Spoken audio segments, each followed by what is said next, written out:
Well, hello, everybody. Welcome back to our conversation.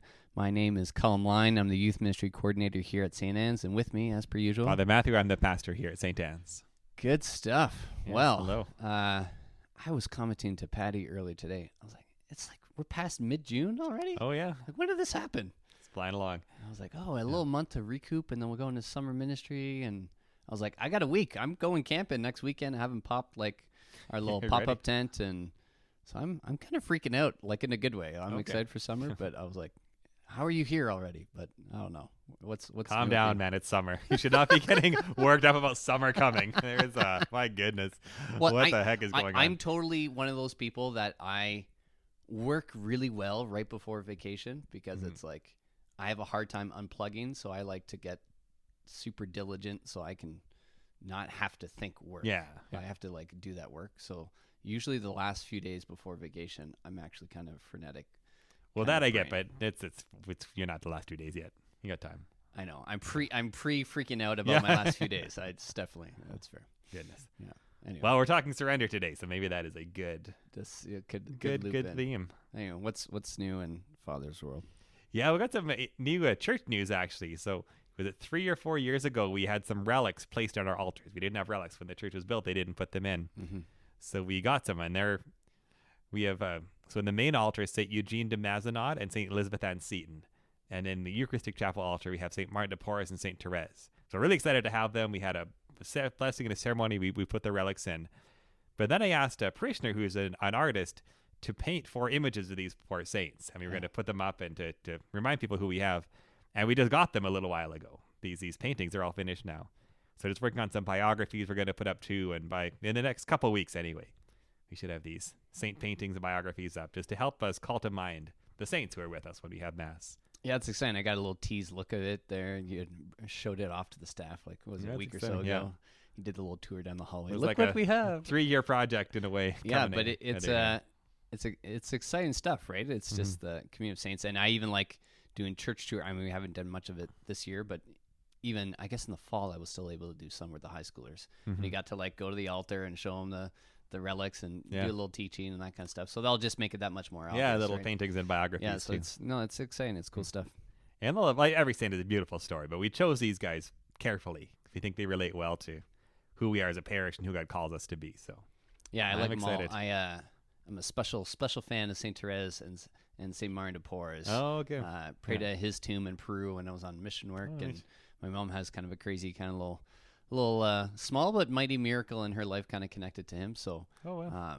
yeah. So I the find the chapel altar is kind of that's my That's your jam favorite right there. saints. Yeah. Well, when I name them for people, it's like Saint Therese always gets the best reaction. Like, oh, when I say we have Saint Therese, people are quite excited. Well, and hopefully Yeah, it'll for speak them. good with the biography because you said like every saint, I mean, is a wonderful story, but some we just have an affinity with or have been taught about a bit more. Yeah. So hopefully we can bring some more love to and awareness to Saint Eugene and and Saint Elizabeth as well. So, Oh, it'll come. yeah, yeah. that's exciting stuff. Well, what are we diving into this weekend? Yeah, so as you were saying, it is surrender is the strong theme. Mm-hmm. And to start off, I thought we'd start with something that was a point I made near the end of the homily, but we'll start off there about basically what we mean by surrender. Because surrender does have a sense of losing, rolling over, giving up, and that is clearly not what we mean when we talk about a faithful surrender to God. Mm-hmm. So it's not this surrender in the sense of, I give up, you win, but surrender in the sense of, I trust you, I give myself to you, I entrust myself to you. Mm-hmm.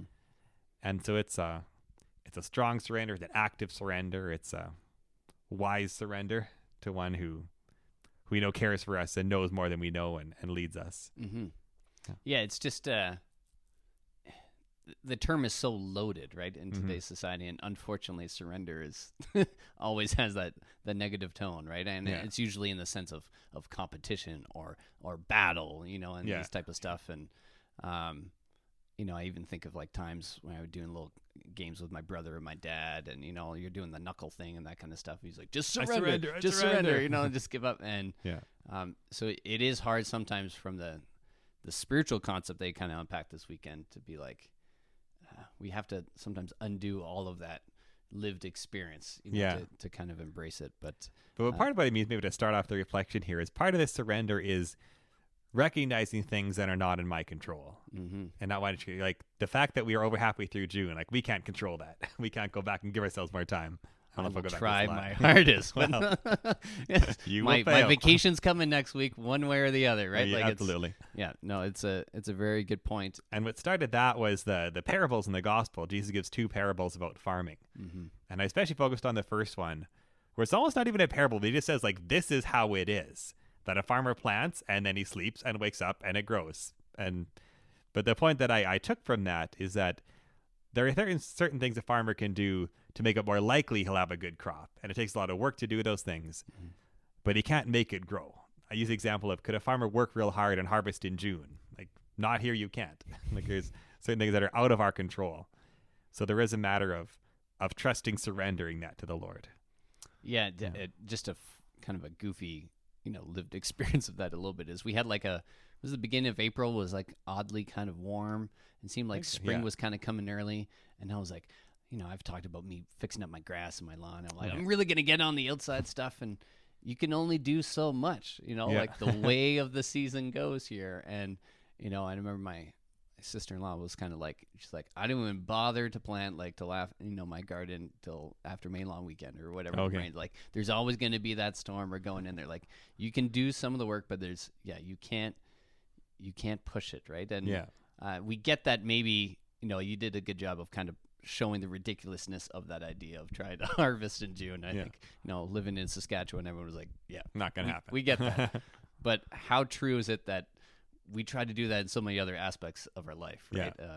It was good sometimes sometimes you need the ridiculous analogy to kind of confront how ridiculous. Because sometimes we do try to do these ridiculous things, but we tell ourselves it's not when I'm doing them. It's like when I try to rationalize with a 1.5-year-old. Doesn't work? This doesn't make sense. This is a useless endeavor. Oh, no. And one example that I really take from this, in terms of the things that I think I have more control on than I actually do, has to do with, in terms of ministry, of sharing faith with others. Because it is a lot like, and the Lord even says, like, this is what the kingdom of heaven is like. It's like this farmer who plants and it grows, and he can't control whether it grows or when. So it is true with faith, because we share faith, we plant those seeds, we even use that language, and I could preach and lead and pray and do all these things, but I can't make someone believe. That is outside my control. Yeah, and it is annoying sometimes. I'm glad you that is the way that it is. It's 2 guys here. And not just only like saying it hurts sometimes when it's something you really love and want to have that faith. Well, especially, to use some of the language of the seed, on the different soils, and some get choked out, right? That one always gets me. The one that tried to sprout and, but the thorns got to it. Right. And it's hard when that's a loved one, or that's a youth that I was caring for, and you see some wounds and pains and things that they can't overcome. And you can only do so much, right? At some point there's care and support, but there's also internal disposition of faith of, like, they need to want it. They need to do the work, and you want to dive in there, right? Even talking sometimes to parents of struggling with their teens coming to faith, or young adults who've fallen away, or this, and you talk to some grandparents of, like, you just want to get them there. You just want to take over, but you can't, right? Yeah. And that really, really gets to this heart of surrender, right? And it's a tricky thing. And then maybe as you talk, it kind of makes me understand a little bit that to see someone you love struggle, and to see something that maybe you feel you could see really clearly where they should go and what should be done, but there are things that you just can't do for other people, right? I think it I was going to say at the beginning, I was like, surrender, you want to talk about parenting, we can get in there, right? I'm only still on the younger side of that, right? And I look at some of the parents that have gone before me, including my own, and with older kids, and I was like, man, the wisdom and the stretching that the Lord puts you under. And it's kind of like, your kids grow up. It's going back like the plan. You can't stop that. Man. It's like people like, embrace every moment or all this kind of stuff. You're like, thanks, Sherlock. Like, you got no choice, but it is that disposition to say, what can you control, right? Mm-hmm. I can only control, how am I relating to my daughter today? How am I going to approach tomorrow? That I can control. Right? What kind of witness am I giving? What kind of teaching am I giving when I can? I could try to be kind to my daughter, but sometimes I might not get it back. you Yeah. know, and it is kind of a gut check a little bit. This you know what you talked about this weekend of sometimes I think we often drastically overestimate what we can control, And that's interesting because that can lead us to a great deal of frustration, stress, anxiety. Yeah.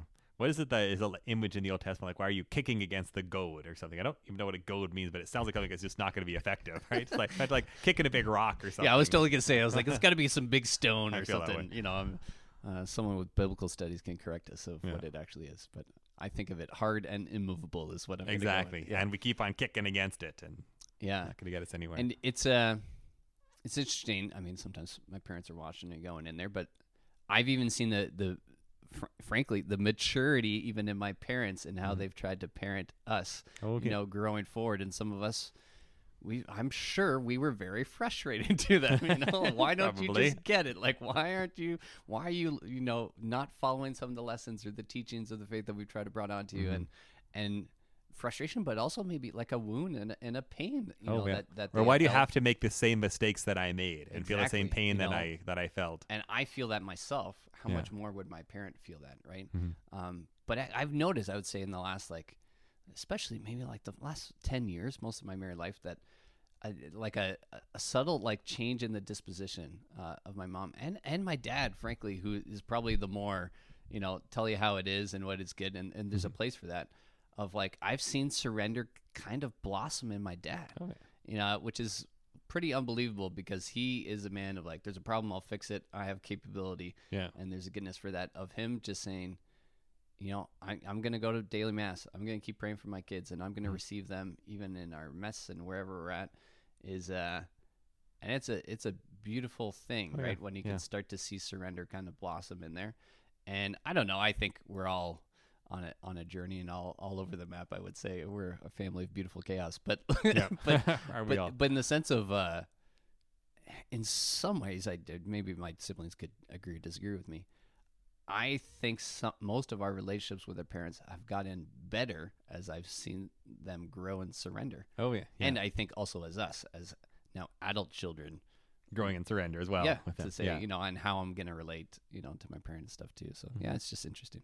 Yeah. And like the language used are like blossoming into surrender because there's a peace that goes with that, right? And there's a wisdom that goes with surrendering. Yeah, it's that loops me back to you were using the term, you know, frustration sometimes. Yeah. Right. When we're trying to When we're- over control and this type of stuff. That ultimately when in some periods of my life God has just been like, Cullum, like, stop. Let this go. Just let this go. Yeah. And typically what is the first thing I experience in those moments of my life is profound peace. Yeah. It's not always resolution. It's not the problems are fixed or go away. Yeah. But usually peace comes, and from there, I mean, you had talked a little bit about this idea. Was it from St. Paul? Like the idea of courage. That's maybe the great. I don't want to say maybe almost like a apparent contradiction here that when we do surrender, that peace comes, and with it does come that wisdom and courage, so we can maybe actually respond better to the issue once we've let it go to God in a way. Yeah, A beautiful contradiction in a yeah, way. no, it's interesting, and I mean, it seems like God does that a lot. Yeah. He presents us in, you know, contradictory terms. Like I'm kicking against the goad, but I could just actually like walk around it if I take the time to look around a little bit. But sometimes I can't when I'm just stuck with this thing in front of me. Yeah, you know, and maybe in that sense of surrender is almost like pulling back to get the wider view. Right? You're so close to this, you know, to that rock or that stone or that frustration in your life. You know, that surrendering is say, you know what, I'm going to pull back a little bit and try to see this situation in my life as God sees it. Yeah. And suddenly maybe new avenues and ways and grace kind of enters your life for you to handle a thing that maybe you wouldn't have been able to do on your own. Yeah. Yeah. One thing that I found helpful too in the readings is in the second reading from St. Paul, I thought was really a great visual or explanation of what it is to act in surrender, how surrender allows us to act better. Yeah. And in the translation that we had, Paul talks about having confidence.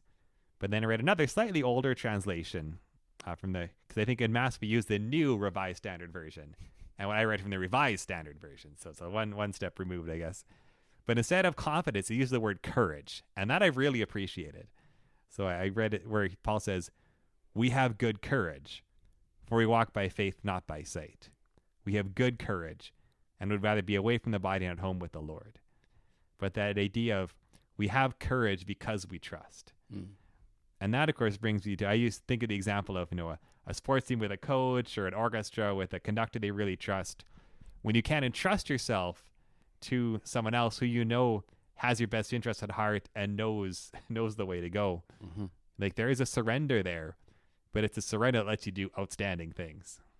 Yeah, there's so many great examples. I'm the sports nerd, so we could just go off of you just name these different coaches or, these inspiring kind of leaders, right? That people are willing to do anything for them, right? But ultimately it's not always essentially belief in that person. It's sometimes really what that person has done to them, right? It's what the person has shown me that I can do. You've affirmed me, or you've created a safe space for me so I can trust in my gifts, or I can know I can fail and not be, ostracized or whatever, that I have the ability to grow from it. And I've experienced that in my own life too, right? I'd say I've had encounters and work and service and volunteering when I felt affirmed and given a space to, given a place to fail.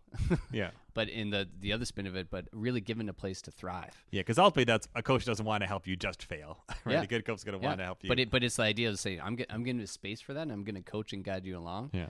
And in those moments, I was like, Colm's going to do crazy and try different things. And sometimes when that circle is threatened, maybe the space seems a little bit tighter and there's less room and a little bit nervous, and you start. When there's a fear of failure. Exactly. When that fear starts to overwhelm, well, then it actually becomes kind of like a self-fulfilling prophecy.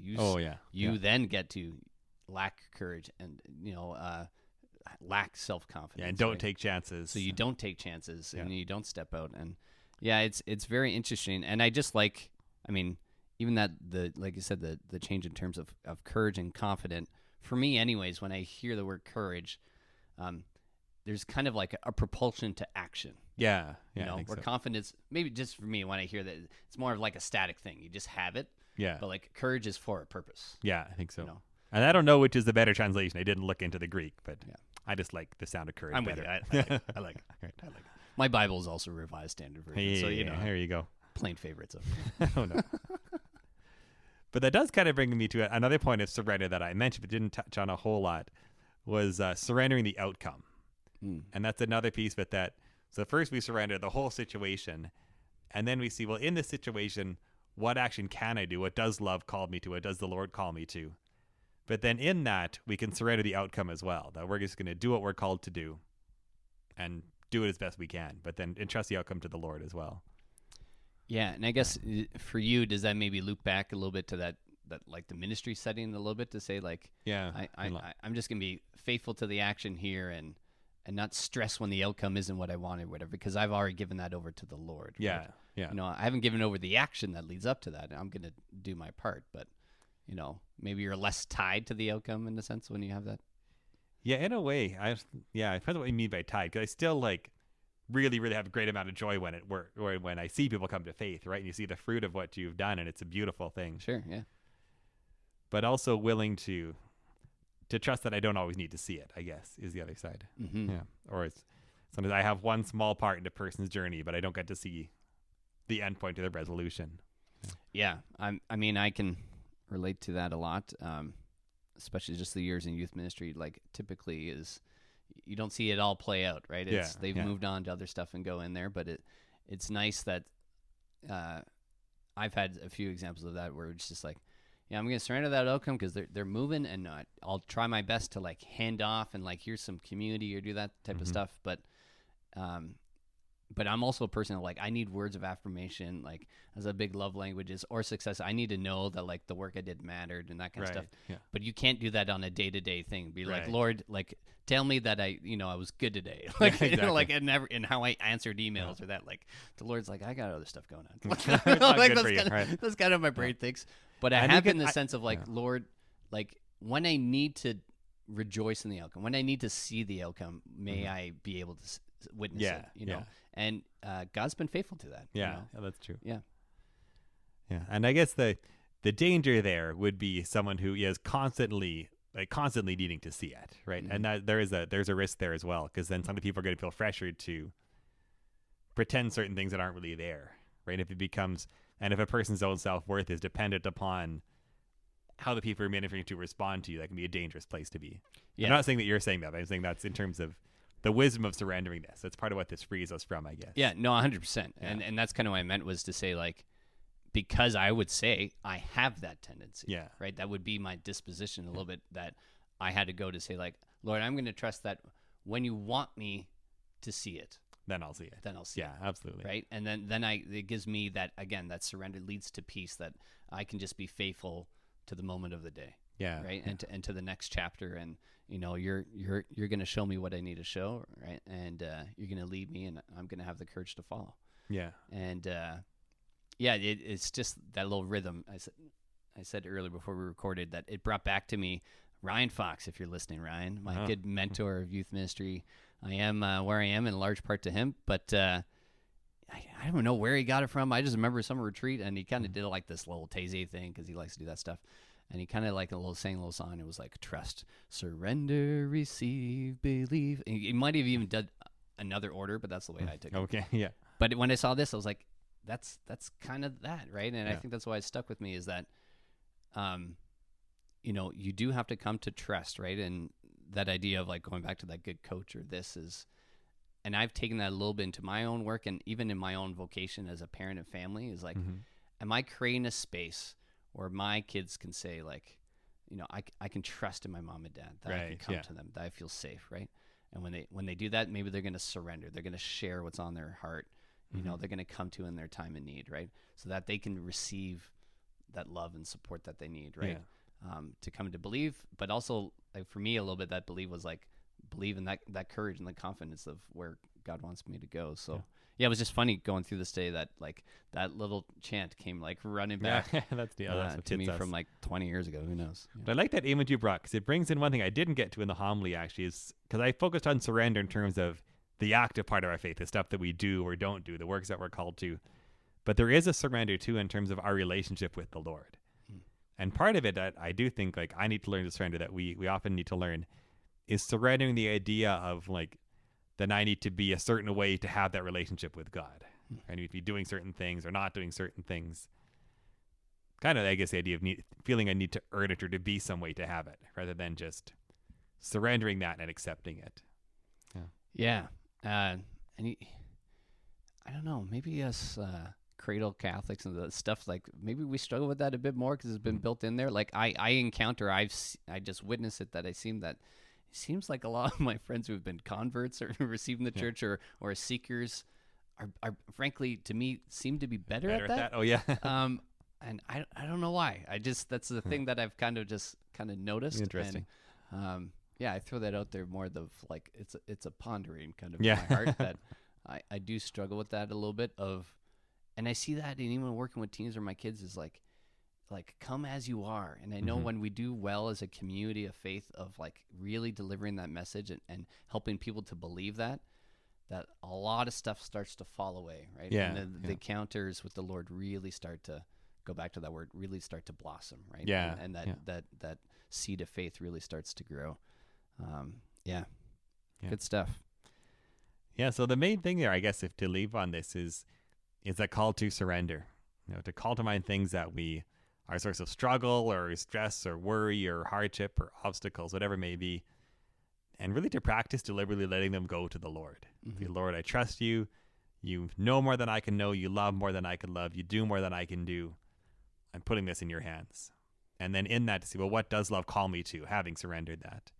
But to start with that, offering it to the Lord and trusting it to the Lord. I love that. Good reminder, good little challenge as we go off.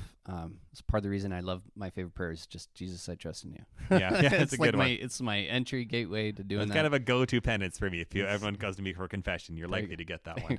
maybe not all the time, but anyways, let's all keep practicing and have the courage to surrender and hand over what we need to hand over to the Lord, knowing that He's a good Father and He's going to take care of us. So until next week, be well, and we'll see you soon.